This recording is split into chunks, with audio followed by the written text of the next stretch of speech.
Okay, finally we back to the taxation, income tax. चलो costing हमने खत्म तो किया, but in last couple of classes we discuss about the procedure of absorption. Absorption में किसी को कोई डाउट है?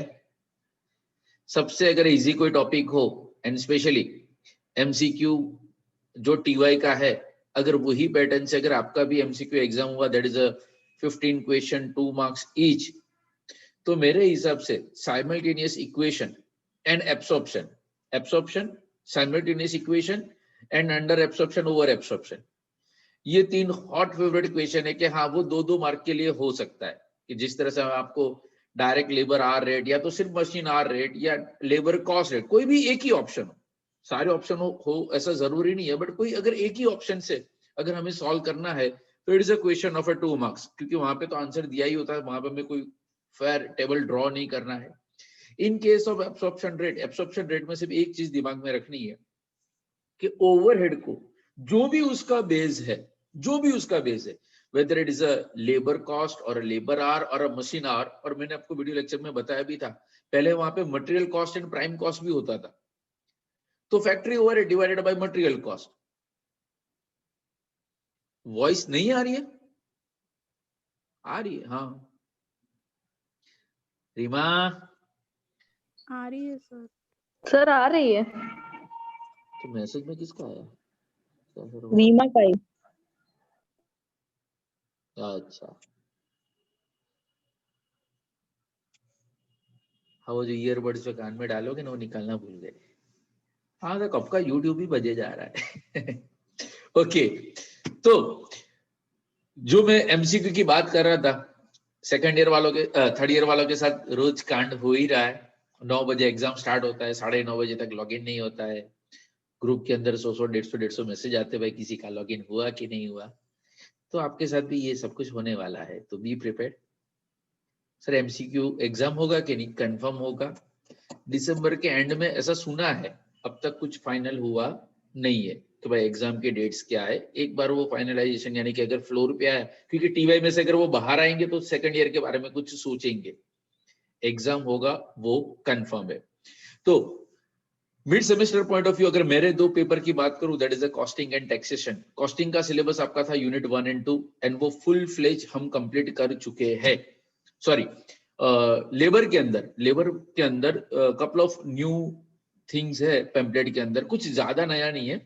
एक है टेलर का, जो हमने मैरिक एंड एमरसन किया था, तो जो मैरिक का सम है वही हमें टेलर से सॉल्व करना है, बट वो एडिशनल चीज है, तो मेरे को जब वो एग्जाम आएगा उसी टाइम पे वो मैं डिस्कस करूंगा तो ज्यादा बेटर रहेगा। तो टेलर एंड एक 2 माइनर जो सम है, एंड वो दोनों सम ऐसे है कि एमसीक्यू पॉइंट ऑफ व्यू बहुत बहुत ज्यादा इंपॉर्टेंट है। यानी गलती से मैं भूल भी गया तो आप मुझे रिमाइंडर दे देना कि सर लेबर में 2 सम करवाने बाकी है, हाँ मुझे याद है, और मैं उसके ऊपर प्रॉपरली हम लेक्चर ही बनाएंगे एंड रिवीजन के टाइम पे उसको दोबारा डिस्कस करेंगे, ठीक है। Now about the taxation. चलो टैक्सेशन के फर्स्ट यूनिट के अंदर हमने लर्न किया पहले तो what is the tax, tax क्या है, इनकम टैक्स एक्ट क्या है, इनकम टैक्स रूल्स क्या है, and syllabus point of view देखने जाओ तो वहां पे हमने डिस्कस किए थे फर्स्ट चैप्टर के अंदर इंट्रोडक्शन एंड डेफिनेशन, जिसमें से इंट्रोडक्शन सिर्फ MCQ point of view important है, not end semester examination point of view, but हाँ definition it is a part of your MCQ as well as end semester examination. Second chapter के अंदर हमने discuss किया था about residency status and scope of total income, and third chapter मत बोलो, आपने एक लेक्चर में खत्म कर दिया था। हाँ मुझे याद है कि वो चैप्टर उतना ही था और एक लेक्चर तो मैंने कुछ ज्यादा ले लिया, बाकी क्लास में होते ना चलो इतना पढ़ो टाटा बाय बाय। हाँ तो एग्जाम्प्टेड इनकम जो हमें सिर्फ 8 या 10 कोई भी याद करनी थी, तो ये था हमारा फर्स्ट यूनिट का सिलेबस। नाउ नॉर्मली पिछले कुछ सालों में पहले 1 and 3 हुआ करता था, बट इस बार कंफर्म हो गया 1 and 2 है, लास्ट टाइम भी 1 and 2 ही था, तो कोई इश्यू नहीं है। अगर अब आपका जो सेकंड यूनिट है ना सैलरी, गुड मॉर्निंग दिशा, મને ઊંઘ આવી જાય જવાબ સવારમાં બેઠા બેઠા। तो सेकंड यूनिट जो आपका है it's a single chapter unit, that is a salary. अब इनकम टैक्स का ध्यान से समझना, इनकम टैक्स का पूरा सिलेबस एक तरफ और सैलरी चैप्टर एक तरफ, एंड तो भी शायद बैलेंस इधर उधर होगा। इतने सारे पॉइंट्स है, इतने सारे कंटेंट है, एंड जैसे ही मैंने बताया सिंगल चैप्टर यूनिट, यानी वहां पे कोई ऑप्शन भी नहीं है। जो प्रोफेशनल की एग्जाम दे रहे या देने वाले हैं उनको पता ही है कि सैलरी कितना बड़ा, कितना लेंथी, और हाँ it's a technical chapter, but don't worry, आपके सिलेबस के अंदर जो कंटेंट्स है वो बहुत कम है, एंड बहुत कम होने के बावजूद almost 40 to 50% of your syllabus है। सैलरी जो ओरिजिनल चैप्टर है उसका तो हार्डली 50% भी आप नहीं सीख रहे हो, तो भी आपका सिलेबस के वेटेज के हिसाब से ये चैप्टर कुछ ज्यादा हैवी है। तो बी फोकस जितना हो सके।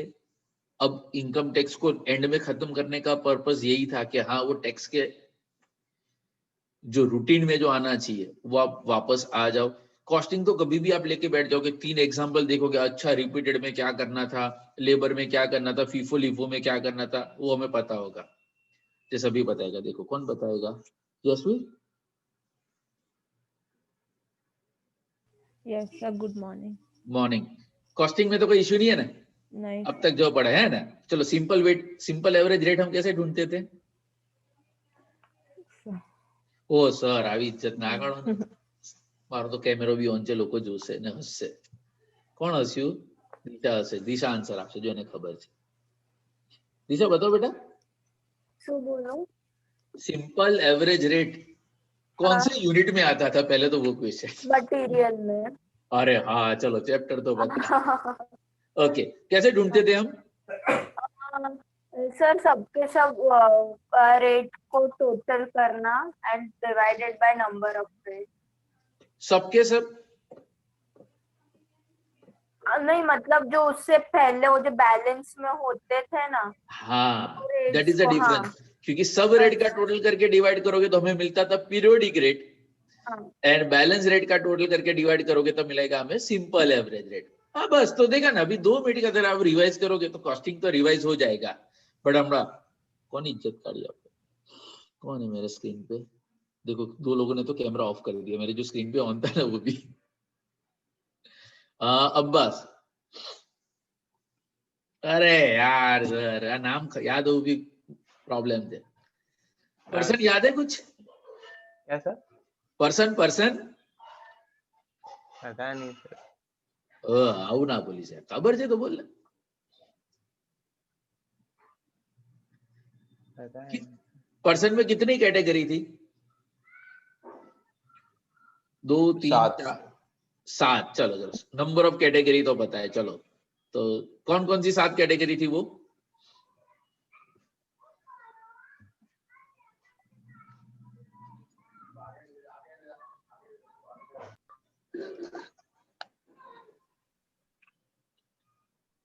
Arushi?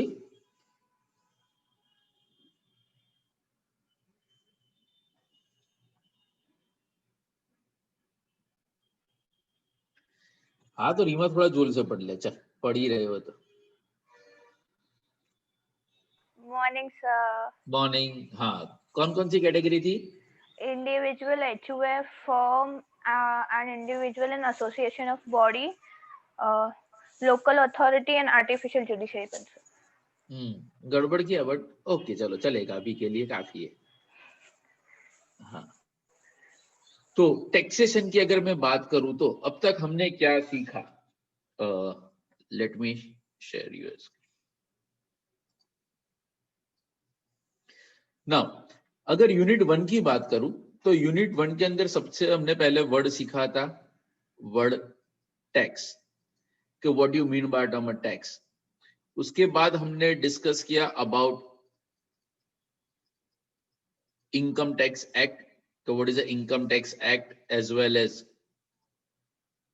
rules. Now as per the provision of act and rules, as per the provision of act and rules, सबसे पहले हमने क्या डिसाइड किया था कि जो पर्सन है,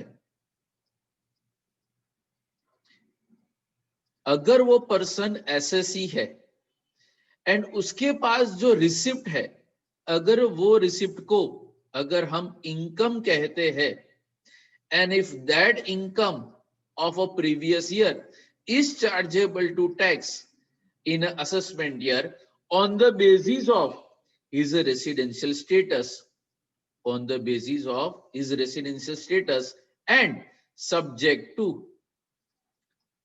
it is not part of section 10. क्योंकि सेक्शन 10 में क्या था, इनकम तो है बट टैक्सेबल नहीं, यानी ये सिर्फ एक सेंटेंस, अब तक आपने सिर्फ एक लाइन पढ़ा, a person who earn an income during the previous year, who earn an income during the previous year is chargeable to tax on assessment year on the basis of his residential status, subject to if it is not exempt from tax. कि भाई वो exempt from tax ना हो तो वो taxable है.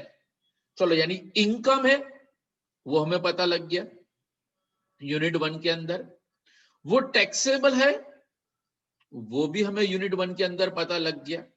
अब अगर इनकम टैक्सेबल है तो whatever the incomes are there, introduction lecture के अंदर मैंने बताया था कि for the purpose of tax, for the purpose of tax income को हम 5 ग्रुप के अंदर डिवाइड करते हैं. दैट 5 ग्रुप इज सैलरी,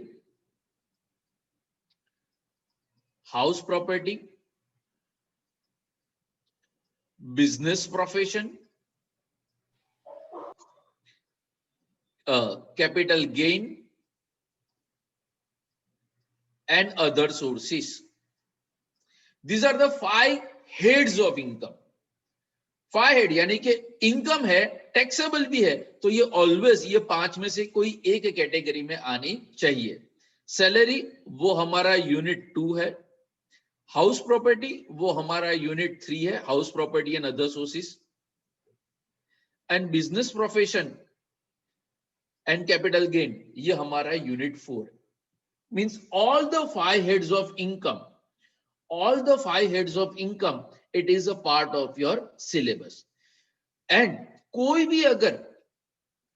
भी अगर आपको हेड अगर सीखना हो, कोई भी अगर आपको हेड सीखना हो, तो हेड सीखने के लिए सबसे पहले जो सबसे बड़ा जो इंपॉर्टेंट जो सेक्शन होता है, सबसे बड़ा जो इंपॉर्टेंट सेक्शन होता है वो होता है उसका चार्जिंग सेक्शन. चार्जिंग सेक्शन का मतलब क्या हुआ कि when income is chargeable to tax, when income is chargeable to tax under the particular head, वो particular head के अंदर वो taxable कब होगा, particular head के अंदर taxable कब होगा. तो सैलरी का जो ऑफिशियल चैप्टर है, अगर आप इनकम टैक्स एक्ट के पॉइंट ऑफ व्यू देखने जाओगे तो वो स्टार्ट होता है पेज नंबर 10 से, वो स्टार्ट होता है पेज नंबर 10 से, बट हमारे वीडियो लेक्चर स्टार्ट होंगे पेज नंबर 1 से. ये हमारा बेसिक थियरी है, ये हमारा बेसिक थियरी कि भाई what you mean by term income salary, क्योंकि हर एक जब तक आपको सैलरी का मीनिंग ही पता ना हो तब तक हम आगे जा नहीं सकते. यानी आज का जो लेक्चर है फालतू में वीडियो लेक्चर के अंदर बोर होने से बेटर है मेरे को चलो जूम सेशन के अंदर ही मैं आपको इंट्रोडक्शन के बारे में बता दूं. तो यहाँ पे बात होती है सैलरी की. अब सैलरी का मीनिंग या तो डेफिनेशन डिस्कस करने से पहले, सैलरी का मीनिंग या तो डेफिनेशन डिस्कस करने से पहले सबसे पहले हम नॉर्मल मीनिंग के बारे में बात करते हैं. What you mean by term salary, आपको जो रिसिप्ट हुई क्या वो रिसिप्ट सैलरी है कि नहीं, वो कैसे पता चलेगा, कौन बताएगा, एनीवन, कोई भी, कि आपको जो रिसिप्ट हो रही है वो सैलरी है कि नहीं, वो कैसे पता चलेगा.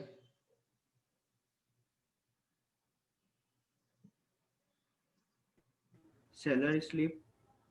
सैलरी स्लिप यानी कि अगर आपके पास सैलरी स्लिप ना हो तो क्या वो सैलरी इनकम नहीं है.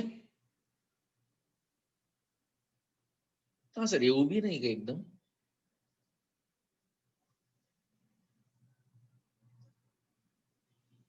छोड़ो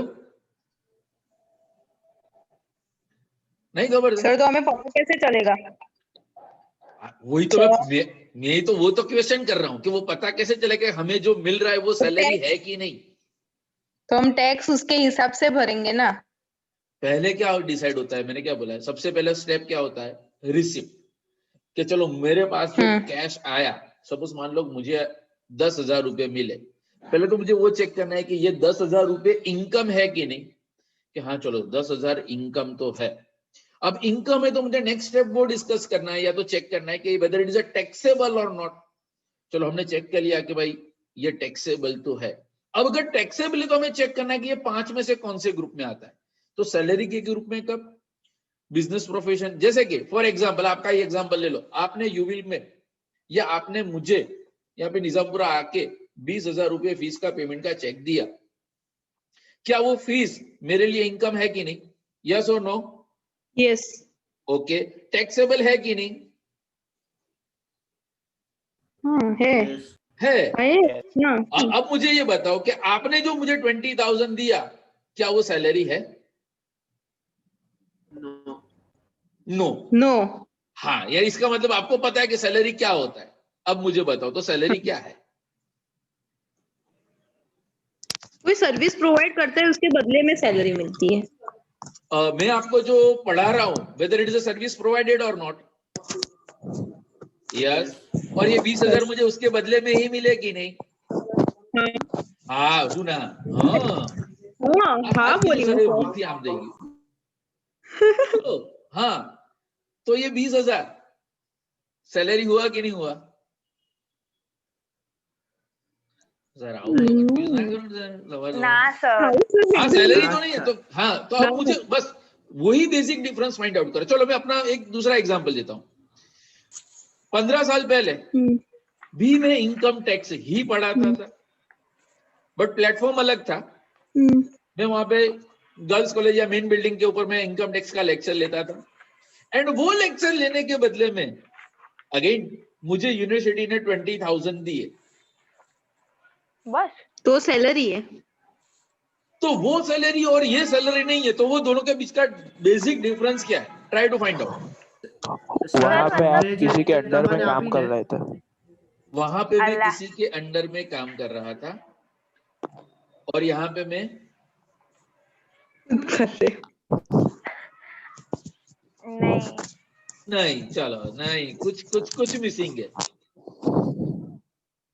एक चीज ध्यान में रखना, आपके कॉन्ट्रैक्ट के हिसाब से आपको जो वेज मिलता है। कॉन्ट्रैक्ट के हिसाब से, यानी कि अगर वहां पे कॉन्ट्रैक्ट है तो क्या बिना कॉन्ट्रैक्ट का एम्प्लॉय हो सकता है? यस और नो?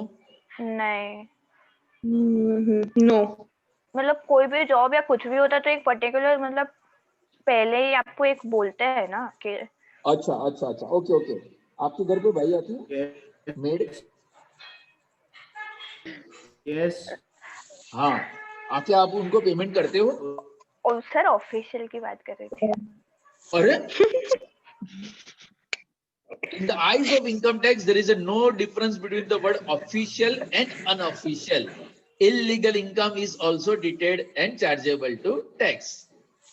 तो क्या मेड को हमने जो पेमेंट किया, क्या वो मेड के लिए सैलरी है कि नहीं? हाँ है। टैक्सेबल है कि नहीं? है। सर वो डिपेंड्स कि उसको कितना मिल रहा है। बट आजकल के दिन में तो देख लीजिए ना कि यार नॉर्मल बंदा ग्रेजुएट होके अगर आप किसी इंडस्ट्री में जॉब करो, उससे ज्यादा तो मेड कमा लेती है महीने में। ओ वाह, ओ कितनी वाह गंदी बेइज्जती। हाँ, तो सर आज ही मैं सोसाइटी में थोड़ा चक्कर वक्कर मारती हूँ। कितनी गंदी बेइज्जती। हाँ, गजब बेइज्जती हो गई, बट ये सर पढ़ने का क्या मतलब है फिर? हाँ, तो what is the basic difference between the word? और मैं अपना ही एग्जांपल दूं कि यूविल में मुझे यहाँ पे टैक्सेशन पढ़ाने के बदले में जो पैसा मिल रहा है और यूनिवर्सिटी के अंदर वहां पे जो मुझे पैसा मिल रहा था, इट इज बेस्ड ऑन कि भाई इनकम सैलरी के हेड में कब आएगा? इफ एनी अमाउंट, ध्यान से समझना, इफ ले ली थी कॉबी फुले पर जीवी ले तो any amount received by an employee from his employer as an employee is chargeable to tax under the head salary. Amount received by an employee, यानी रिसीव करने वाला बंदा कौन होना चाहिए? एम्प्लॉई। पेमेंट करने वाला बंदा कौन सा होना चाहिए? एम्प्लॉयर। एंड वो जो पेमेंट रिसीव कर रहा है, वो रिसीव कर रहा है एज एन एम्प्लॉई, वो एम्प्लॉई के तौर पे रिसीव कर रहा है। कई बार होता है, से फॉर एग्जांपल यहाँ पे हमारे जो भी सुपरवाइजर है, क्या वो यूविल के एम्प्लॉय है कि नहीं? यस। जो हम उनको पेमेंट कर रहे हैं एज एन एम्प्लॉय, क्या उनके लिए वो सैलरी इनकम है कि नहीं? यस। बट उनमें से एक सुपरवाइजर की शादी हुई और शादी के टाइम पे हम टीचर को इनवाइट किया और वहां जाके भी हाँ, अगर हम टॉप 50 में आते हैं तो, अभी टॉप 50 में आना बहुत जरूरी है, इतनी खंदी मैरिज की सीजन चल रही है, बट अब तक मैं सिर्फ एक ही बार टॉप 50 में आया हूं। जान के थोड़ा दुख हो रहा है यार, इतने सारे पोस्ट वगैरह देखे, बट टॉप 50 में आना भी यार, यहाँ पे भी कंपटीशन बढ़ गया है। तो जैसे कि भाई वहां पे उनकी शादी में खाने की प्लेट खाने के बाद या उससे पहले जो लाल वाला जो कवर हमने उनको दिया, payment made by the employer to an employ, क्या वो सैलरी है? यस और no? No sir. No sir. No, sir. इसलिए मैंने आपको बताया, No, मैंने तीन कंडीशन बताई। एक, amount received by an employee, दूसरा from an employer, and third and most important as an employee, कि अगर आपको जो पैसा मिल रहा है वो एम्प्लॉय के तौर, because you are an employ ना। शादी के अंदर तो हमें कोई भी इनवाइट कर ले, हम जाके उसको लाल कवर देके आ जाते, तो हमारे यहाँ तो येलो चाले, कोई भी कलर का हो, कवर देना जरूरी है। तो that is out of natural love and affection, it is a custom, tradition, gift, and personal gift is not an income. Oh sir, birthday tax, हाँ बर्थडे टैक्स है। तो अब यानी कि इतना तो कंक्लूजन आ गया कि सैलरी के हेड के अंदर टैक्सेबल कब होगा? एम्प्लॉयर एम्प्लॉय को दे तो। Now the second question is, आपको जो बंदा पेमेंट कर रहा है, whether he is your employer or not, वो कैसे पता चलेगा?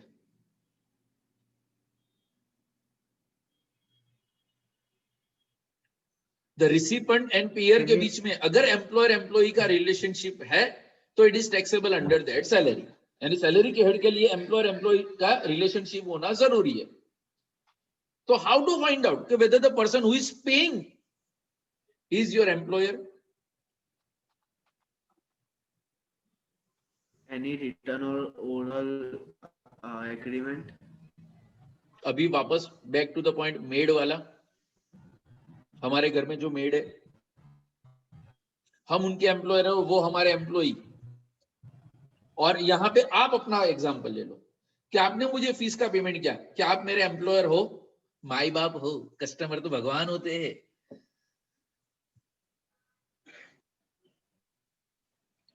तो person who making a payment, वो आपका एम्प्लॉयर है कि नहीं, कैसे डिसाइड करोगे? निर्मल, एनी क्लू? ના સર. તે હમણાં કઈ આપી એક્ઝામ? એક્ઝિક્યુટિવ ની આપવાનો કે પછી સીએસ માં? ના સર, મારું ખાલી બીકોમ છે. अच्छा, तारू सीएस નથી? ના સર. हाँ गए सीएस वाले, ये रहे। हाँ देखा है। दीक्षा, हाँ बोलो सर। हाँ, एम्प्लॉयर कोने कहेवाय? Who is employer? ખબર નહીં, एम्प्लॉयर હજુ અમને બધું નહીં ચાલ્યું પણ હજી नहीं ચાલી? हाँ, એવું નહીં ખબર। કોના સિલેબસ માં ऊपर चेक करिए। सानिया है कि नहीं? सानिया, रिया, हाँ किसी का मैसेज आया, वेट।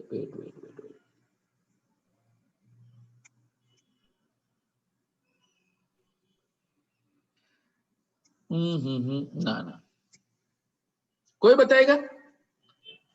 चलो मेरा ही एग्जांपल ले लो, मेरा ही एग्जांपल वापस ले लो कि मुझे, हाँ क्या अगर प्रोफेशन है तो जैसे अभी टीचर अगर मतलब प्रोफेशन है वो, तो जैसे हम आपको फीस देते हैं, सो मतलब सर्विस के लिए हम फीस दे रहे हैं। ओके। हाँ, एंड अगर जैसे बिजनेस हो तो उसमें एम्प्लॉयर एंड एम्प्लॉयज होते हैं। एक वापस जैसे मैंने अपना एग्जांपल दिया कि पहले मैं यूनिवर्सिटी में पढ़ाता था और मुझे पैसे मिलते थे, आज मैं यूविल में पढ़ाता हूं और उसके बदले में पैसे मिल रहे हैं। The person who gives the work to the other person is an employ. एक बंदा अगर दूसरे बंदे को काम देता है तो सेम वही चीज, आप मुझे काम दे रहे हो, पहले भी मैं इनकम टैक्स बढ़ाता था, आज भी मैं इनकम टैक्स बढ़ाता हूँ, पहले भी मुझे 20,000 मिल रहे थे, आज भी मुझे 20,000 मिल रहे हैं। बट सर हम आपको नहीं बोल रहे कि you have to do this, मतलब हाँ अगर हाँ, हम किसी को बोले कि you have to do this तो हम एम्प्लॉयर है और वो एम्प्लॉय है। यस, द बेसिक डिफरेंस जो है वो ये है कि अगर कोई भी कॉन्ट्रैक्ट है, जैसे कि आपका और मेरा जो कॉन्ट्रैक्ट है, आपका जो और मेरा कॉन्ट्रैक्ट है, वो क्या है कि सर ये लो 20,000, हमारा सिलेबस कंप्लीट करो ना। कोई भी कॉन्ट्रैक्ट के अंदर, जब ये वर्क कॉन्ट्रैक्ट, सर्विस कॉन्ट्रैक्ट की अगर हम जो बात करते हैं, तो वहां पे दो एलिमेंट होते हैं, एक होता है व्हाट टू डू एंड दूसरा होता है हाउ टू डू। क्या करना है और कैसे करना है।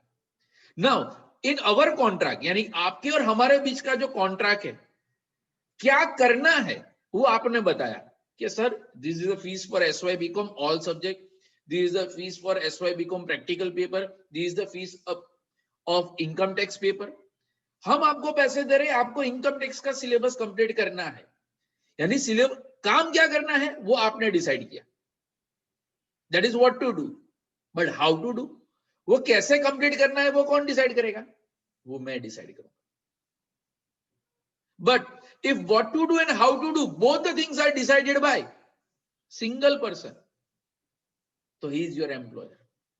आपको क्या काम करना है और कैसे काम करना है। इनकम टैक्स जब हम कॉलेज में पढ़ाते थे तो वहां पे स्पेसिफाई होता है, भाई इनकम टैक्स की प्रोविजन तो हर जगह पे सेम है, बट कौन से पॉइंट सिलेबस में रखने के, कौन से नहीं रखने के। सारे बिल्डिंग पे एग्जाम्पल कॉमन होने चाहिए, but there are n number of the authors are available, but we strictly follow VK Singhania only, student guide to income tax. Sir वो आहूजा और बाकी सब तो कुछ अलग बोल रहे हैं। अगर whenever there is a dispute, we strictly follow VK Singhania. Same way doctor का एग्जांपल ले लो, जितने भी डॉक्टर सिविल के अंदर जो काम कर रहे हैं, सिविल हॉस्पिटल अपना जो गवर्नमेंट हॉस्पिटल है, उन सबका प्राइवेट क्लिनिक भी है। जो लॉयर है, जो गवर्नमेंट लॉयर जो है, वो प्राइवेट प्रैक्टिस भी करते हैं कुछ लोग।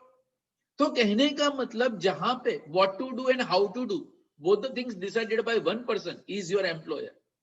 तो अगर एम्प्लॉयर को की तरफ से अगर आपको कुछ भी अमाउंट मिलता है एज एन एम्प्लॉय, उसे हम क्या कहते हैं, salary. But thank God exam में कोई भी ऐसा पॉइंट नहीं आएगा। मैं ये कब बात कर रहा हूं बताए, those who are a professional और planning to do a professional. आज आप CS बन गए और आपके पास कोई इनकम टैक्स रिटर्न के लिए आया, इनकम टैक्स रिटर्न भरने के लिए, और उसने बोला सर मेरा रिटर्न भरने का है, वो कहां भर दूंगा, बोलो कौन सी हेड की इनकम। वो बोले सर वो क्या होता है, क्योंकि salary, house property, business profession वो आपके सिलेबस में, उसके सिलेबस में नहीं है ना, वो तो बेचारा इंजीनियर है। एक काम करो, आप मुझे अपना अलाउंसेस परक्विजिट उसकी लिस्ट बना दो, मैं टोटल करके रिटर्न भर दूंगा ना। वो तो आपको जज करना है कि whether the particular receipt is income और नॉट। इनकम है तो कौन से हेड में जाएगी, वो तो सीधा पूरा आपका कच्चा चिट्टा लाके दे देगा। यार पूरे साल में मुझे 10 लाख रुपए मिले, अब मुझे बताओ मुझे कितना टैक्स भरना है, उसको सिर्फ एक अमाउंट चाहिए।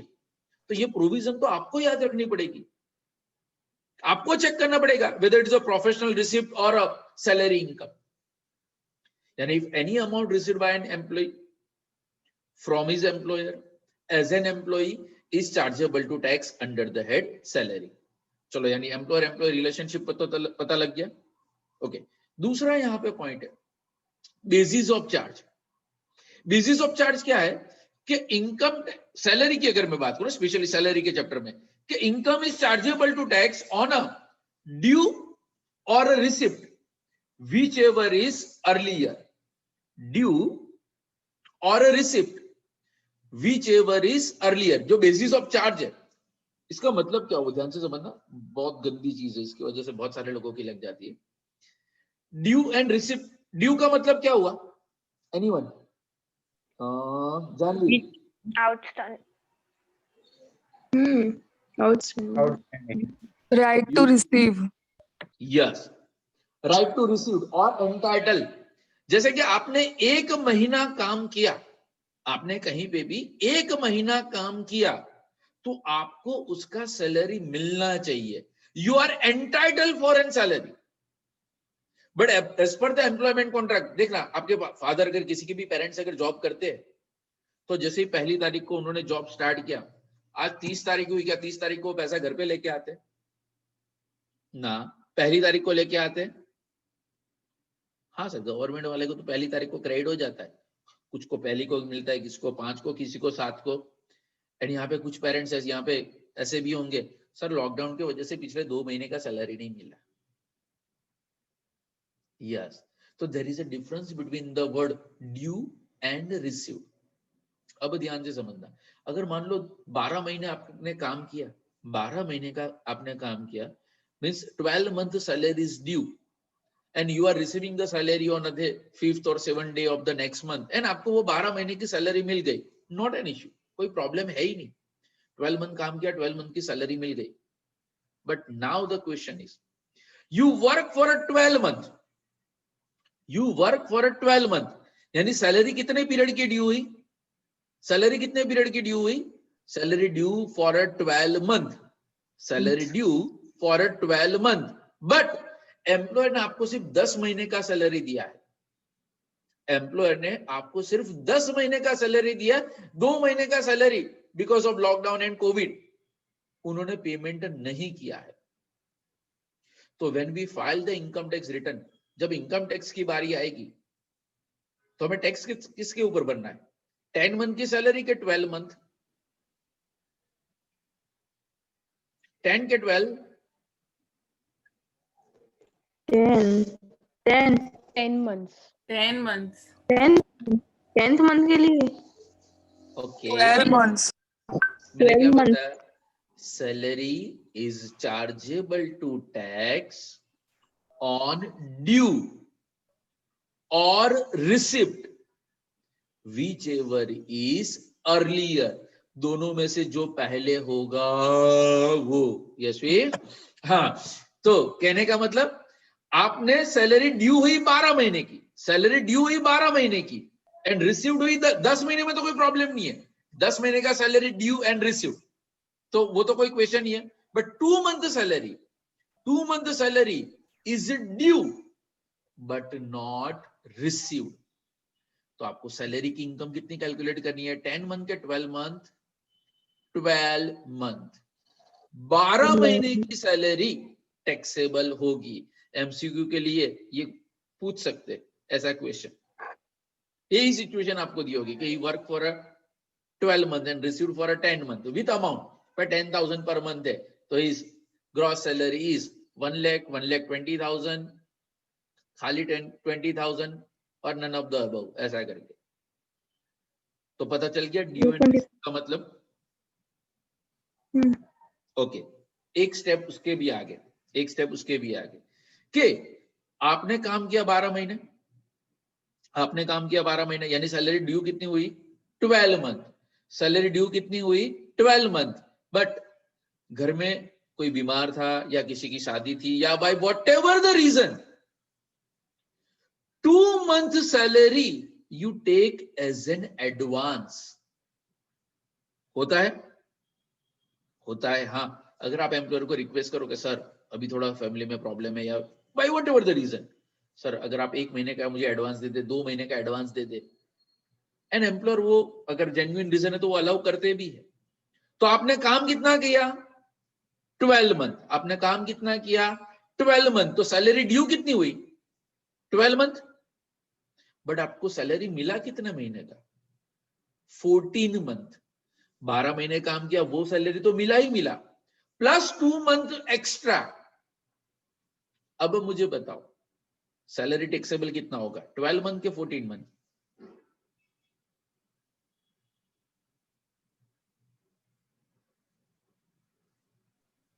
हेलो,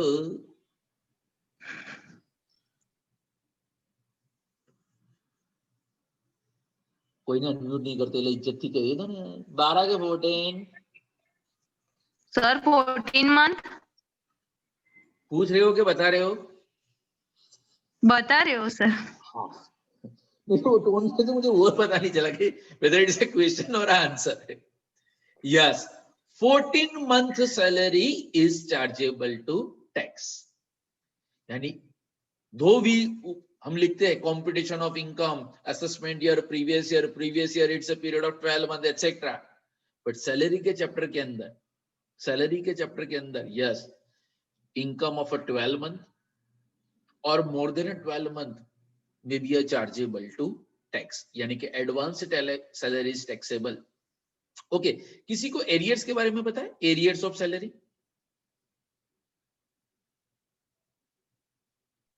सैलरी पे ना करी हो। Okay, one more question, policy में एरियर्स होता था ना। Is there any difference between the word outstanding and arrears? हाँ, यस सर। यस। क्या डिफरेंस है दोनों के बीच में? आउटस्टैंडिंग इज व्हाट कि हमें बाद में आगे जाके मिलेगा, और arrears is what like bad debt types. Arrears means मतलब जो नहीं मिलने वाला, बैड डेट्स के टाइप। ना, किसी के पेरेंट्स यहाँ पे गवर्नमेंट एम्प्लॉय है? ना सर। बता रहा नहीं पाऊँ मैं, किसी के यस पूछा। सर। कौन है, कौन है? केशा। केशा, ओके। वो 7 पे कमीशन का नाम सुना है? हाँ, पप्पा ने मस्त पैसा आवाना है। मम्मी ने सर। अब मम्मी ने, चलो ना, अपने तो पेरेंट्स की बात हो रही है। ओके, तो 7 पे कमीशन, अगर आपको कुछ उसके बारे में पता हो, या बाकी सबको भी न्यूज़पेपर में हमने पढ़ाई है कि भाई गवर्नमेंट ने सपोज लास्ट ईयर वो डिक्लेयर किया था कि अब आपका सैलरी जो 20 था ना, वो 20 की जगह पे हमने 25 कर दिया, फॉर एग्जाम्पल। अब इसका मतलब जो 20,000 का महीने का जो सैलरी आ रहा था, वो 20 की जगह पे अब से कितना आना चालू हो जाएगा? 25। बट वो 25 आज से नहीं, we are increasing your salary from 2017 से आपका सैलरी 25। अब 2017 में तो हमें पता भी नहीं था कि हमारा सैलरी 20 है कि 25, तब तो हम 20 ही था, हमने काम भी किया था और हमें सैलरी मिल भी गया था, यानी कि due as well as receive. But salary of the past period, ध्यान से समझना, salary of the past period which is due and received in a current period, it is known as arrears. It is not outstanding. अभी जैसे मैंने पहले बताया ना कि 12 महीने काम किया और 10 महीने का सैलरी मिला, 12 महीने काम किया एंड 10 महीने का सैलरी मिला, इसका मतलब क्या हुआ? जो 2 month salary, it is called as outstanding. 2 month salary it is called as outstanding. क्यों? कि salary due but not received, उसको कहते हैं आउटस्टैंडिंग। बट एरियर्स का मतलब क्या होता है कि salary of the past period, ये है पास्ट पीरियड का, but it is not outstanding. ऐसा नहीं कि वो एम्प्लॉयर ने नहीं दिया था, एम्प्लॉयर को तो पता भी नहीं था कि ये मुझे देना है कि नहीं देना है। वो तो कब पता चला? इस साल पता चला। तो वो जो 3 साल का जो 5,000 बाकी था, यानी 36 मंथ इंटू 5,000, 36 मंथ इंटू 5,000, वो गवर्नमेंट 2 या 3 इंस्टॉलमेंट में देने वाली है। ये एक आध 2 इंस्टॉलमेंट तो आ भी गया होगा। हाँ सर, नोट हमारा फ्रीज ली दूं ना मैं। तो वो जो है that is called as arrears. Yes, तो वो एरियर सैलरी भी टैक्सेबल। एरियर सैलरी कौन से बेस पे टैक्सेबल होती है? On the basis of receipt. ऐसा नहीं बोल सकते कि पिछले साल का है, वो साल तो गया ना, यू हैव टू पे tax in a current period. पता चला, क्योंकि ये सारी चीजें मंडे के वीडियो लेक्चर में नहीं है और जानबूझ के नहीं है कि आप जूम में आओ और थोड़ा बहुत हाँ यहाँ पे भी मजे लो। एंड ये सारी चीजें, yes, it is important MCQ examination point of view. Comprehensive में कुछ जरूर नहीं होगा, वहां पर तो दिया ही होगा mister X an employ of ABC limited from the following information calculate the taxable salary, बात खत्म। यानी वहां पे ये सारे पॉइंट नहीं आने वाले। बट हाँ, एमसीक्यू के अंदर अगर case studies point of view, sir फिर से एक बार डेफिनेशन फ्रॉम,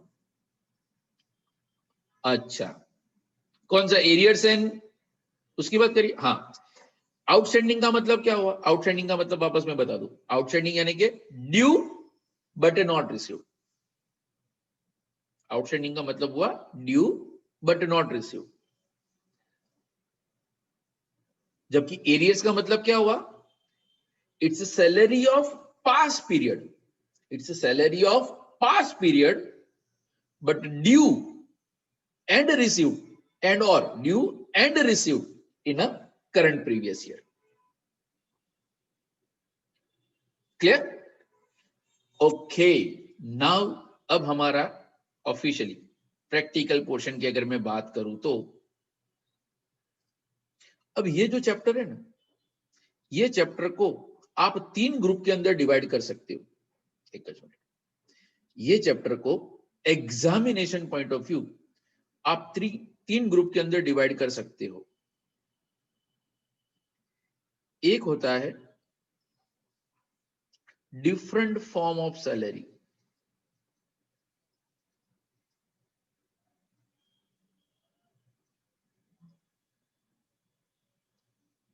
दूसरा होता है अलाउंसेस, एंड तीसरा है परक्विजिट।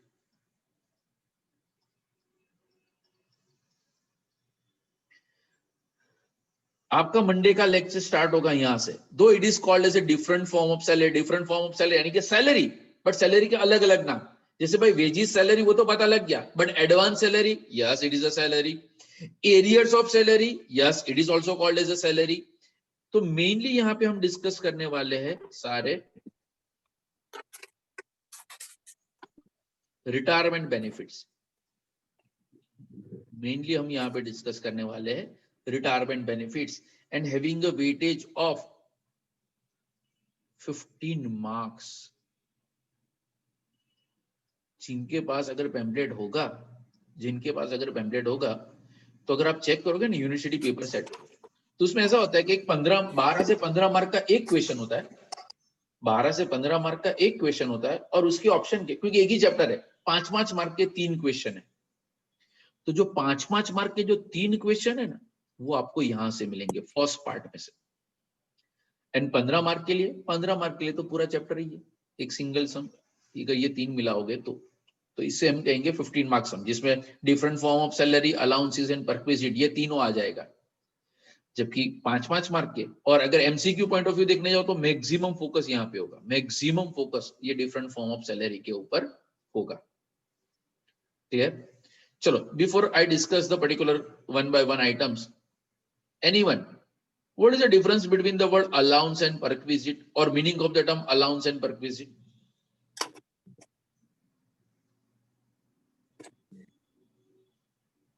कौन बताएगा what is allowance? ये वर्ड हम डिस्कस कर चुके हैं पहले भी, सर याद नहीं आओ? सर अलाउंस मतलब हेल्प, मतलब जैसे कहीं पे अगर मैं वर्क कर रही हूँ तो वो लोग हमें हेल्प करें, कि जैसे मेडिकल अलाउंस होती है, हाँ, जैसे डिफरेंट टाइप्स के ऐसे अलाउंस होती है जिसमें वो लोग हमें हेल्प करते हैं कि आपको ये सुविधा या फिर ये बेनिफिट्स आपको मिलेंगे हमारी तरफ से।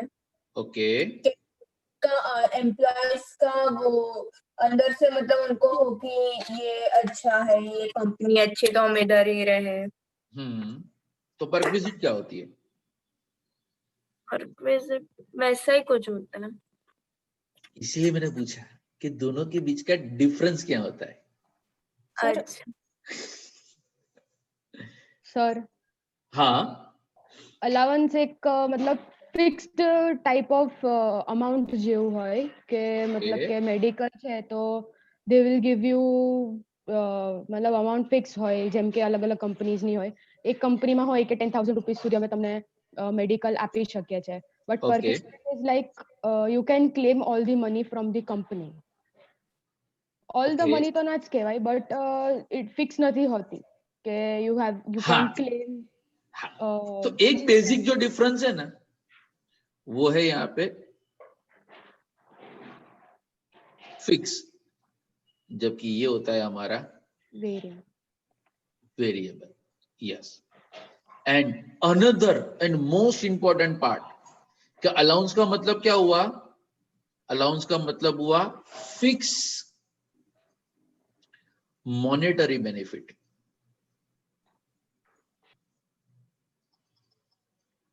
एंड वेरिएबल का मतलब हुआ फैसिलिटीज।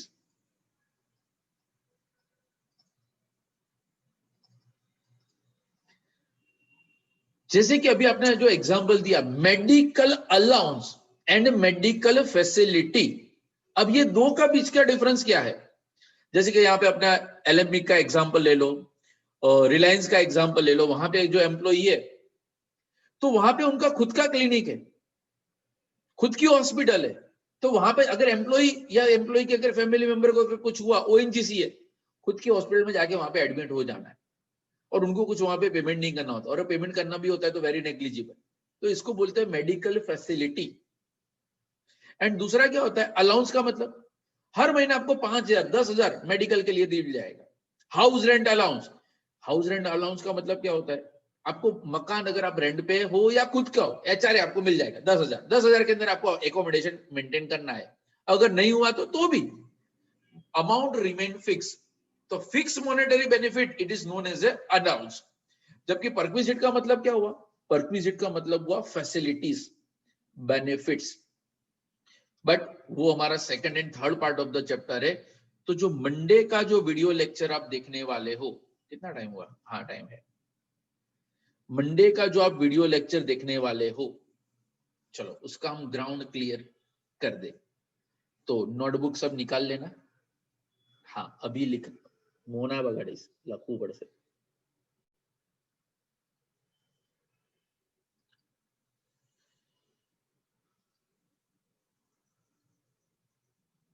मोस्ट इंपॉर्टेंट चीज मैं अब डिस्कस करने जा रहा हूं। ये चीज मंडे के लेक्चर, तो सर आज जोया પછી मंडे નું लेक्चर अटेंड ना करे तो नहीं चले, जरा ही नहीं चले, क्योंकि मैं अभी जो डिस्कस कर रहा हूं वो समरी है, वहां पे डिटेल प्रोविजन है। तो जैसे मैंने बताया कि डिफरेंट फॉर्म ऑफ सैलरी के अंदर हम डिस्कस करने वाले अलग अलग रिटायरमेंट बेनिफिट, जिसमें से सबसे पहला जो मंडे के लेक्चर में आएगा वो है ग्रेजुएटी।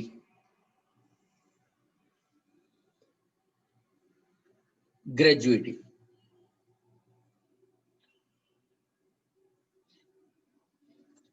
एनीवन, किसी को पता है व्हाट इज ग्रेजुएटी? पता हो तो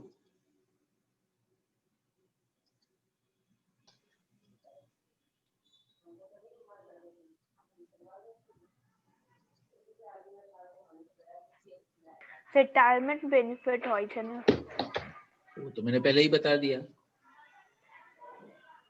यस, रिटायरमेंट बेनिफिट तो है, करेक्ट। कुछ और ऐड करना चाहो तो इसमें?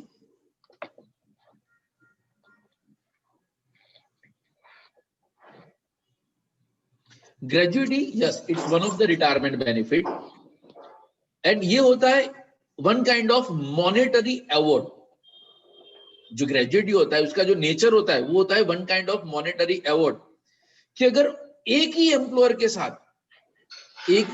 साथ अगर आप नंबर ऑफ इयर्स तक, टेक्निकली उसको कहा जाता है 5 इयर्स के, कि अगर एक ही एम्प्लॉयर के साथ अगर आप 5 साल से ज्यादा पीरियड के लिए अगर काम करते हो, 5 इयर्स से ज्यादा के लिए, 5 इयर्स और उससे ज्यादा, तो at the time of retirement और at the time of death of an employee, कि भाई आपका ये सैलरी है, आपका पेंशन, ये प्रोविडेंट फंड का पैसा वो तो दिया, but over and above that employer आपका, चलो ये 20,000 का चेक, ये 50,000 का चेक, क्यों भाई पिछले 20 साल से आपने हमारे साथ काम किया, पिछले 10 साल से आपने हमारे साथ काम किया, तो it's one kind of a monetary award.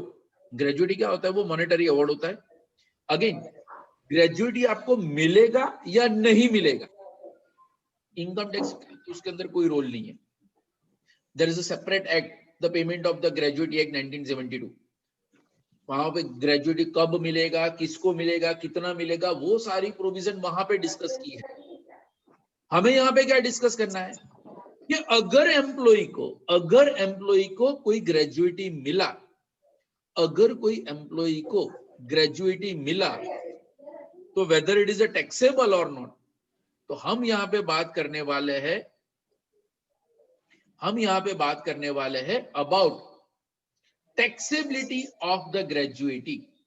तो for the purpose of income tax जो ग्रेजुएटी की प्रोविजन है, it is covered by section 10 sub section 10। एक काम करना, जो आपका पेज है ना उसको वर्टिकल या हॉरिजॉन्टल बुक को, हाँ ये जो भी मैं बोर्ड लिख रहा हूं व्हाइट बोर्ड पे, पेज का डायरेक्शन चेंज कर देना, वर्टिकल मत लिखना, या वर्टिकल लिखना होगा तो 1 उसके दूसरा, उसके नीचे तीसरा, इससे अच्छा एक ही पेज में पूरा आ जाएगा।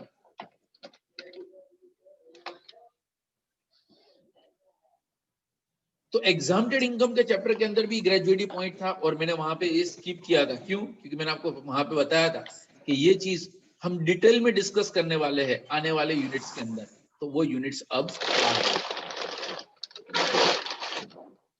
पेज आड़ू ज करवानो तो फाड़वानो तो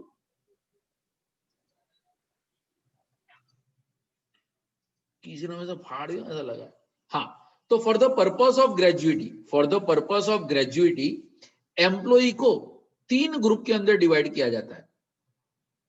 एम्प्लॉय को 3 ग्रुप के अंदर हम डिवाइड करते हैं। Clause 1 government employ, clause 2 covered by Gratuity Act,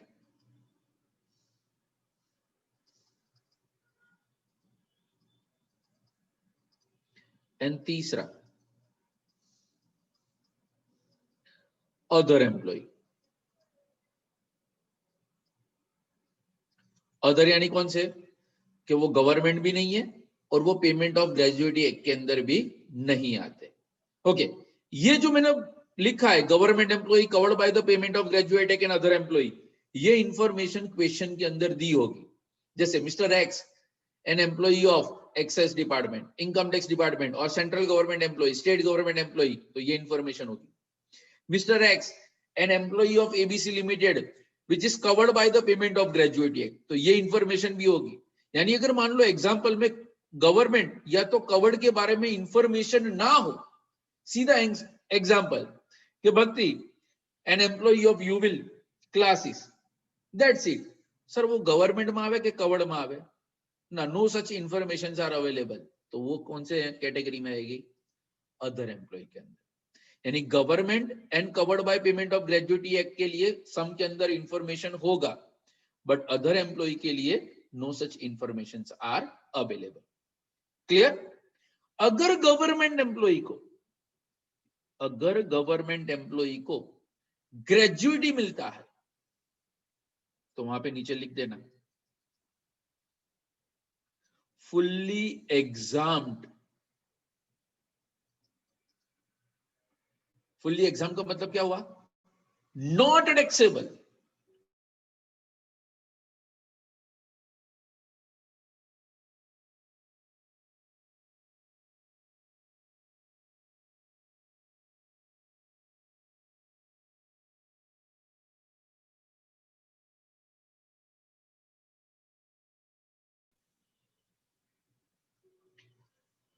Am I audible?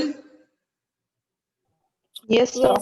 Okay, हाँ, सारे वीडियो चिपक जाए, क्या हुआ एकदम से। हाँ, तो गवर्नमेंट एम्प्लॉय के केस के अंदर फुल्ली, यानी अगर ये mister X a government employ receive 10 lakh at the time of retirement by way of a gratuity, 1 भी रुपया टैक्सेबल नहीं है।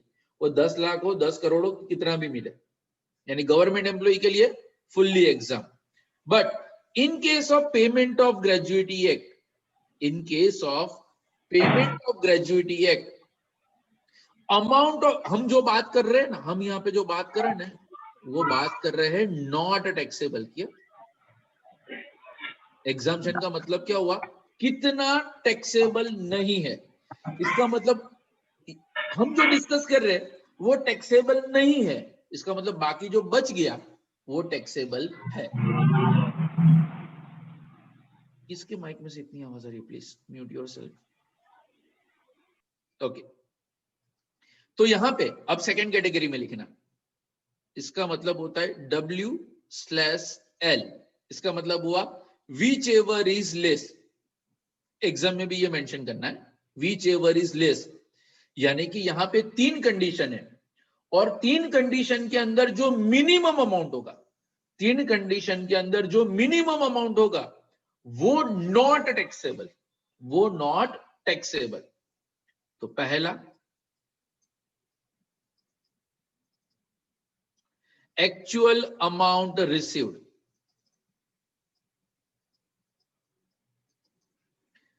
Actual amount received.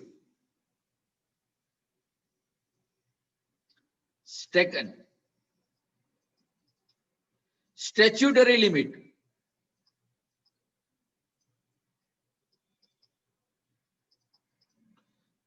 वो है 20 lakhs। स्टैट्यूटरी लिमिट का मतलब हुआ मैक्सिमम अमाउंट। पर मैक्सिमम कितना एग्जाम्पशन मिल सकता है? 20 lakhs। 20 लाख से ज्यादा तो कभी आपको एग्जाम्पशन मिलेगा ही नहीं। Clear? And third and most important third condition, मैं जिस तरह से लिख रहा हूं इसी तरह से लिखना, और याद रखना यहां पे भी जगह बचनी चाहिए। हाँ, क्योंकि यहां पे थर्ड कंडीशन भी लिखनी है, तो इतने पोर्शन में ही लिखना।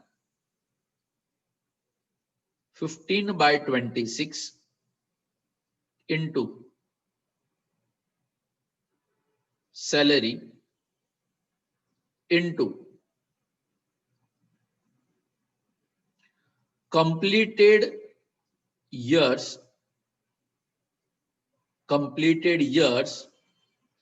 and part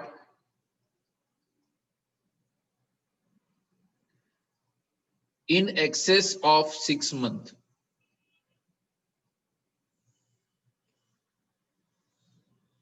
(15 by 26) into salary into completed years and part in excess of 6 months। Okay, what the provision says? Actual provision क्या है कि 15 days salary for every completed year of service and part thereof in excess of 6 months। तो for the purpose of gratuity act, gratuity act में अगर month का definition है, and वहां पे मंथ का मतलब होता है 26 डेज। ग्रेजुएटी एक्ट के अंदर मंथ का मतलब होता है 26 डेज। यानी कि मान लो अगर आपका सैलरी 10,000 पूरे महीने का है, तो हमें तो 15 दिन का सैलरी चाहिए, तो मंथ इज इक्वल टू कितना हुआ? 26। यानी ऐसा एक्चुअली ऐसा होना चाहिए कि salary divided by 26 into 15, but वो फॉर्मूला के क्रिएट करने के लिए कि भाई 15/26 into salary into completed year of service clear? चलो इसी के नीचे लिखना। हाँ, यहाँ पे ये 3 कंडीशन खत्म हो गई। ये 3 कंडीशन के अंदर जितना मिनिमम अमाउंट, मान लो कि यहाँ पे एक्चुअल अमाउंट रिसीव्ड, आपको रिटायरमेंट के टाइम पे 5 लाख का ग्रेजुएटी मिला है, तो यहाँ पे आंसर आया 5 लाख। स्टैट्यूटरी लिमिट कितनी है? 20 लाख, वो फिक्स है। एंड ये तीसरी कंडीशन हमने उसका वर्किंग किया, यहाँ पे आंसर आया 2 लाख। तो आपका आंसर क्या है? 5 लाख, 20 लाख, 2 लाख। तो ये तीनों के अंदर भाई मिनिमम अमाउंट कितना? ठीक है, 2 लाख। इसका मतलब 2 lakh not chargeable to tax. 2 lakh not chargeable to tax. तो आपको रिसीव्ड कितना किया था? 5 लाख। नॉट टैक्सेबल कितना? 2 लाख। तो टैक्सेबल कितना होगा? 3 लाख। Question is over. बस आटलू ज छे। ये आने वाले 3 दिन के अंदर, मंडे, ट्यूसडे, वेडनेसडे, आप यही सीखने वाले हो। बस आटलू। हाँ रुको, खत्म नहीं हुआ। अब इसी के नीचे लिखना सेकंड कैटेगरी में। यहाँ पे मैंने वर्ड लिखा है सैलरी, तो यहाँ पे नीचे लिखना salary is equal to basic plus DA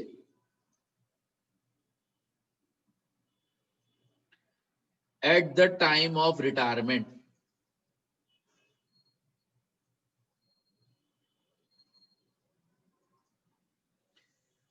basic plus DA at the time of retirement।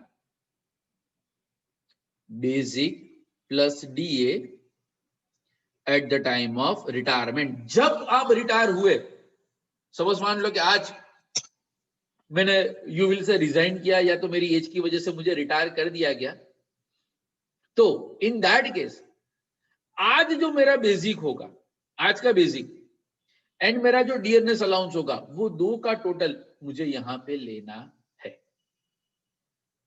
Clear? Yes और नो?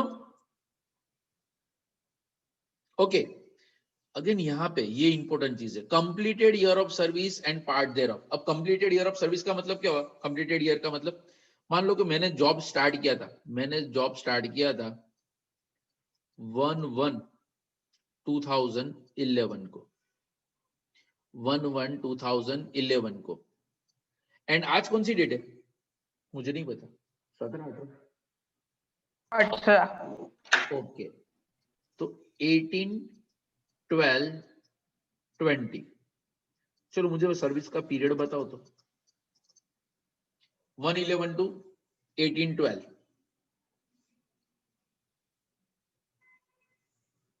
1/1/11 to 18/12 कितना पीरियड हुआ?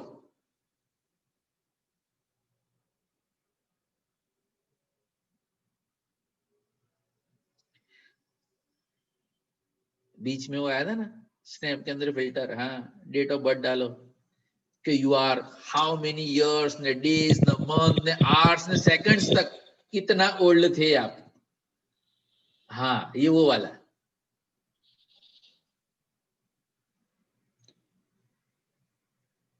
19 years, 11th month, हाँ and 18 days.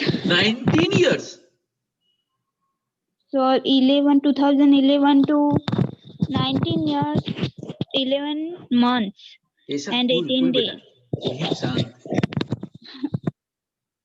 कंट्रोल हाँ बोल कितना ईयर बेटा? 9 years. हाँ 1 नहीं लिखा है सर।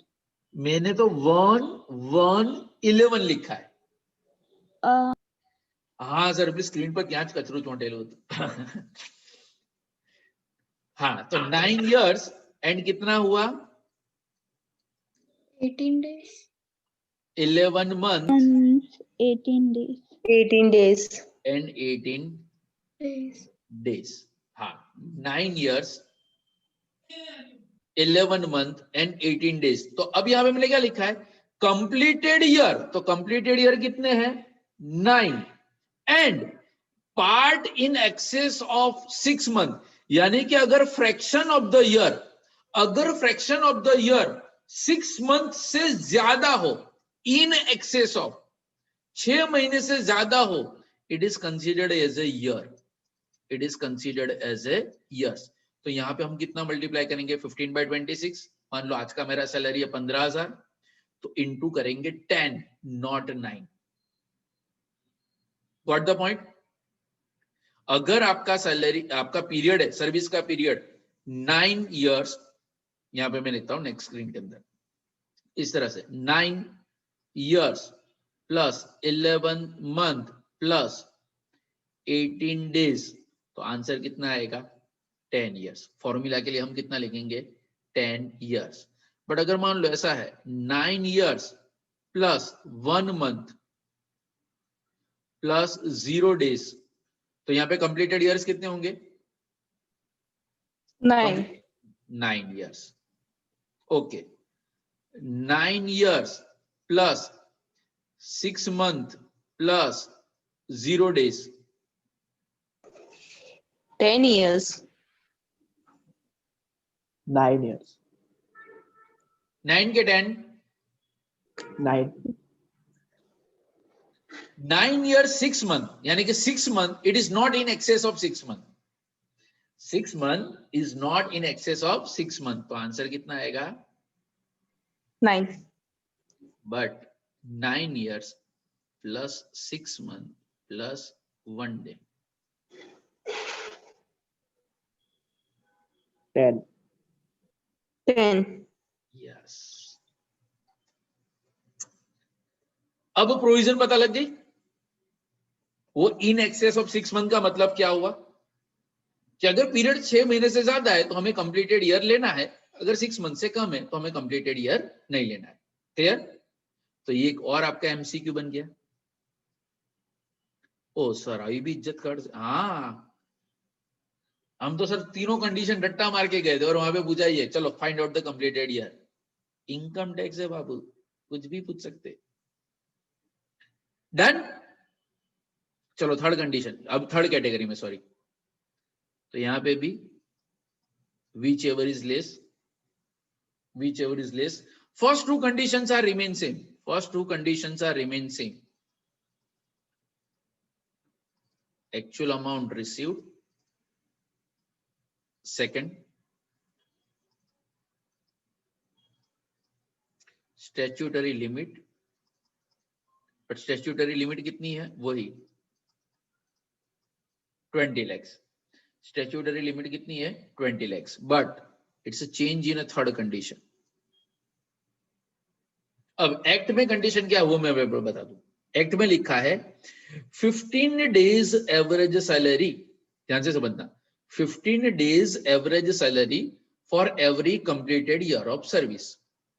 15 days average salary. खुशहाली. हाँ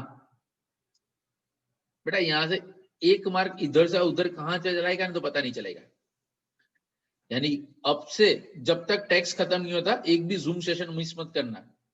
ये जितने लोग अभी छोड़ के गए ना, हाँ बड़ा पछताओगे, याद रखना. हाँ तो 15 डेज सैलरी. बट यहाँ पे ये ग्रेजुएटी एक्ट था, यहाँ पे अदर एम्प्लॉई है.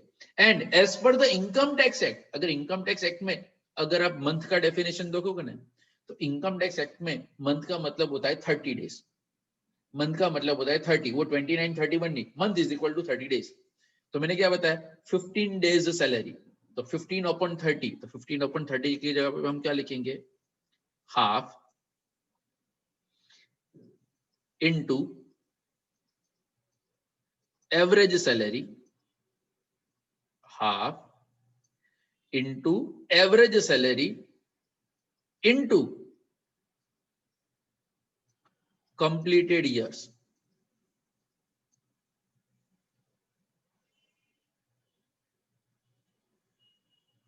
Half into average salary into completed years. यानी कि मान लो अगर ये थर्ड कैटेगरी का एग्जांपल होता, ये थर्ड कैटेगरी का एग्जांपल होता, तो यहां पे 9 years 11 month 18 days पीरियड कितना आता?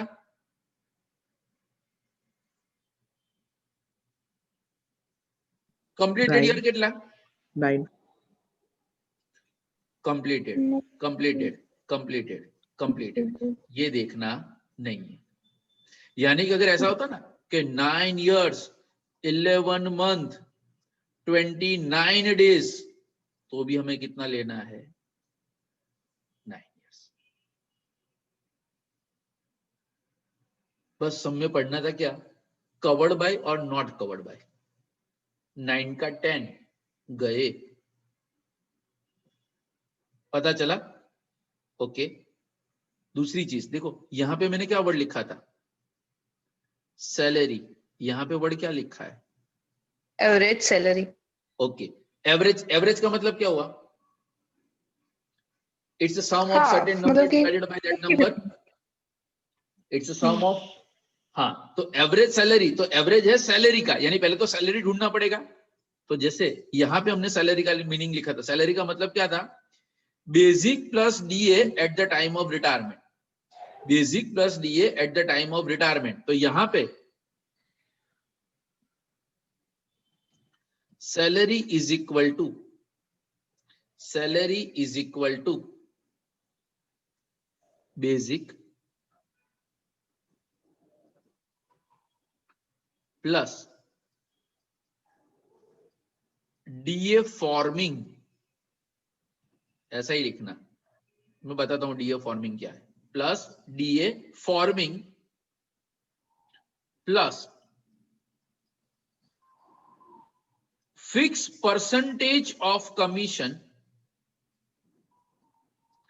फिक्स परसेंटेज ऑफ कमीशन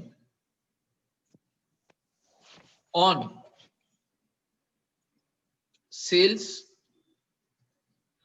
और turnover by employee, by employee.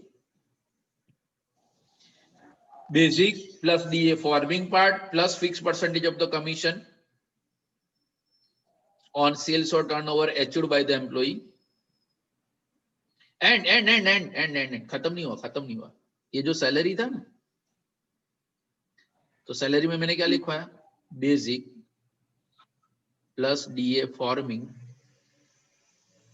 Plus commission, बरोबर, ये आपने लिखा। तो ये तो हुआ सैलरी, ये तो हुआ सैलरी। अब हमें चाहिए सैलरी, एवरेज सैलरी, तो आप उसी के नीचे लिखना, मेरे पास वहां पे जगह नहीं है सर, हमारे पास भी नहीं है। तो average salary is equal to, average salary is equal to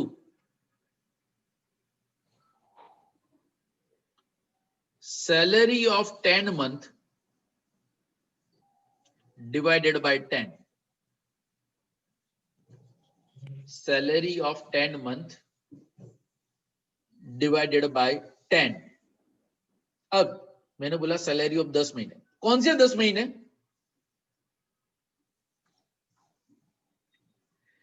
immediately preceding, यानी कि एरो से प्रीवियस का एरो कर देना, मंथ ऑफ रिटायरमेंट। आप जो महीने में रिटायर हुए, आप जो महीने में रिटायर हुए, वो महीने के आगे के 10 महीने। तो से फॉर एग्जांपल, अभी जैसे मैंने बताया, अगर मैं आज रिजाइन करता हूं 18/12/20, 18/12/20, तो आगे के 10 महीने कौन से होंगे?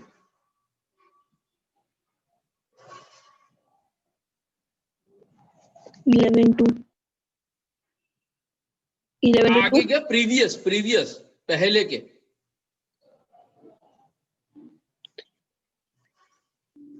2, 3, 4, 5, 6, 7, 8, 9, 10, 11। तो बोलना भाई, Feb to November,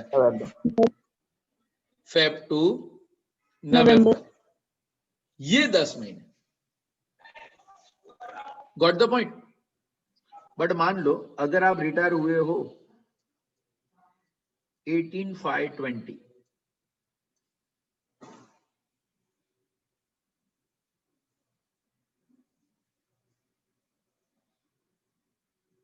लोगों काउंट करे सर, अप्रैल, मार्च, फेब, जैन, ऐसे नहीं करने का। अब इसका शॉर्टकट तरीका, कितने लोग बचे? हाँ, 80 में से सिर्फ 53 बचे। तो बता देता हूं, जो भी मंथ है ना, वो मंथ के अंदर 2 प्लस कर देने का। बट वो कौन सा? प्रीवियस, यानी कि यहाँ पे 5 है ना, तो 5 + 2 यानी पीरियड क्या है, क्या बताए? जुलाई टू अप्रैल। काउंट कर लो, 10 हो जाएंगे। जुलाई, अगस्त, सितंबर, अक्टूबर, नवंबर, दिसंबर, जैन, फेब, मार्च, अप्रैल। आइला जादू। चलो 5 to 20, आगे के 10 महीने कौन से होंगे? 2 + 2 4, 4 यानी कौन सा हुआ? अप्रैल टू जैन। खबल पली। हाँ, यानी के ये 10 महीने का सैलरी का मतलब बेसिक, डीए एंड कमीशन, यानी 10 महीने का बेसिक, 10 महीने का डीए प्लस 10 महीने का कमीशन, ये सब का टोटल डिवाइडेड बाय 10। यशवी बेटा, उंगड़ी अरे तो उंगत नहीं आ रहा। और इसका वेटेज कितना पता है? एंड अगर लॉन्ग क्वेश्चन में आया ना, तो 2 से 3 मंथ।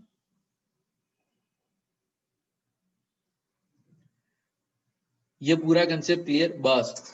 बस ऐसे कुछ 6-7 पेज आपको याद रखने पड़ेंगे examination point of view. And this is just called as a summary. बस ये चीज अगर आपके, whenever you read the word gratuity जैसे ही आपने पढ़ा, ये पूरा पिक्चर आपके दिमाग में आ जाना चाहिए। पता चला? हाँ, अब मंडे का लेक्चर ध्यान से देखना। यही सारी कंडीशंस डिटेल में मैंने वहां पे एक्सप्लेन किया है। And then we start with the example of graduate, यानी मंडे, ट्यूसडे, वेडनेसडे, यानी सॉरी मंडे, वेडनेसडे, फ्राइडे। हाँ, मंडे, वेडनेसडे, फ्राइडे आप ग्रेजुएटी ही पढ़ोगे। तो जब नेक्स्ट फ्राइडे को आओगे ना, तो मैं ऐसा एक और चार्ट आपको लिखाऊंगा। हाँ, यानी सारी समरी में जूम के अंदर शॉर्टकट सारे जो है याद रखने के, वो मैं सिर्फ जूम में डिस्कस करूंगा। बाकी प्रोविजंस तो आपको वहां पे मिल ही जाएगी। चलो, जिसने नहीं लिखा उसने स्क्रीनशॉट ले लिया सर क्या ना। हाँ, किसी को एंड हो सके ना तो ये सारी समरी है ना अलग लूज पेपर में बनाना। अभी नोटबुक में तो चाहिए ही चाहिए, पर हर बार आप सम देखने जाओगे तो आगे थोड़ी वो पढ़ने जाना है। जिस तरह से कैसे कि हम वो फॉर्मूला की लिस्ट लेके ही बैठ जाते हैं, सेम वे इसको अलग कर देना, फाड़ के नहीं, अलग लिख के। हाँ सर, હમણાં જ કરી નાખો, બાકી તમે કહો તો। क्लियर थाएगा? ओ टाइम ओवर। कब का मजा आया सर? पता कुछ भी नहीं चला, बट मजा बहुत आया है ना। हाँ, इतना तो मुझे पता है कि मजा आया, बट सीरियसली सर कसूच खबर ना पड़ी। उसी के लिए this is called as a income tax. एक बार में नहीं होगा। ये जो अभी समरी का जो चार्ट दिखा है ना, ये मंडे, वेडनेसडे एंड फ्राइडे तीनों लेक्चर के अंदर मैंने वापस दोबारा डिस्कस किया है। एंड वो जितना आप रिवाइज करोगे तब जाके वो सब कुछ आएगा। क्योंकि अभी तो पूछा ना what is a deemed receipt. Oh sir please sir time देइए। हाँ, नहीं पूछो कोई ने नहीं पूछा, क्योंकि आज पढ़ा कल भूले। और इनकम टैक्स मैंने आपको बताया था, हाईएस्ट केटी कहाँ पे आती है? इनकम टैक्स और एमई। ना, पहले एमई उसके बाद इनकम टैक्स। उसका रीजन यही है कि सर वहां कंप्लीटेड ईयर इधर था कि इधर था, यहाँ पे लास्ट मंथ का था कि यहाँ पे 10 मंथ का। याद पूरा होगा, बट कहाँ पे 15/30 था, कहाँ पे 15/26 था, कहाँ पे एवरेज सैलरी था, कहाँ पे सैलरी था, कहाँ पे बेसिक प्लस डीए था, कहाँ पे basic plus DA plus commission था। बहु मजा आवे खाली सर ने ख्याल आयो। અને छोड़ू सीए માં तो फुल चैप्टर આવશે, फुल चैप्टर। समरी है ना, समरी के 15 पेज होंगे। 15 पेज की तो सिर्फ समरी बनेगी। चैप्टर तो फिर सोच लो, पूरा इनकम टैक्स का सिलेबस एक तरफ और ये चैप्टर एक तरफ, यानी समझ लो उस तरीके से आपको यहाँ पे फोकस करना है। અને ऑप्शन में तो निकले नहीं, एक જ चैप्टर છે। क्लियर? चलो आज के लिए इतना ही। अभी इसमें कुछ डाउट हो तो पूछ लेना। बाकी टाटा बाय बाय, जय श्री कृष्ण।